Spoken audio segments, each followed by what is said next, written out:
ഈ പെൻഷൻ മുഴുവൻ അക്കൗണ്ടിലേക്കാണ് പോവുക എന്ന് ഒറ്റയടിക്ക് തീരുമാനിക്കുന്ന ഒരു തരത്തിലും ഭംഗിയായിട്ടുള്ള കാര്യമല്ല.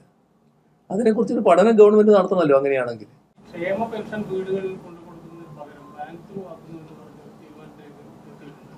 എന്താണ് അതിന്? ക്ഷേമ പെൻഷന്റെ കാര്യത്തിൽ ക്ഷേമ പെൻഷൻ നമ്മുടെ നാട്ടിൽ കുറ്റമറ്റ രീതിയിൽ നടന്നു പോവുകയാണ്.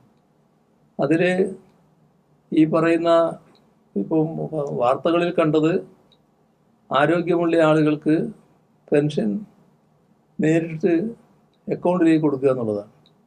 അതിനോട് സാധാരണഗതിയിൽ വലിയ വിയോജിപ്പുണ്ടാവില്ല.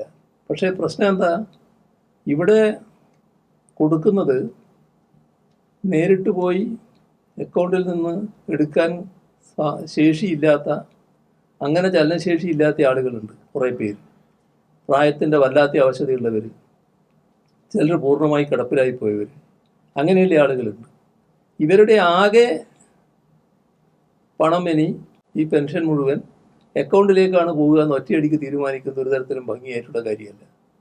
അതിനെക്കുറിച്ചൊരു പഠനം ഗവൺമെന്റ് നടത്തണമല്ലോ. അങ്ങനെയാണെങ്കിൽ എന്താണ് അവസ്ഥ, ഇവരുടെ കൂട്ടത്തിൽ എത്ര പേര് ഇങ്ങനെ ഈ ഗവൺമെന്റ് വിചാരിക്കുന്ന പോലെ പോയിട്ട് അക്കൗണ്ട് കൈകാര്യം ചെയ്യാൻ പറ്റുന്ന ആരോഗ്യസ്ഥിതിയുള്ളവരുണ്ടോ? അത് പഠിച്ചുകൊണ്ടല്ലേ ചെയ്യേണ്ടത്. അങ്ങനൊരു പഠനവും നടത്തിയിട്ടില്ല. അപ്പോൾ ഫലത്തിൽ ഇത് പെൻഷനെ പ്രതികൂലമായി ബാധിക്കുന്ന അവസ്ഥയിലേക്കാണ് എത്തുക. അത് ശരിയായ രീതിയല്ല, അത് ശരിയായ നടപടിയല്ല. അപ്പോൾ കിടപ്പിലായി പോയവർ, പൂർണ്ണ ആരോഗ്യമില്ലാത്തവർ, പോയി അക്കൗണ്ട് കൈകാര്യം ചെയ്യാൻ പറ്റാത്തവർ, അവർക്ക് വീട്ടിലെത്തിച്ചു കൊടുക്കുന്ന സാഹചര്യം തന്നെ തുടരേണ്ടതായിട്ടുണ്ട്.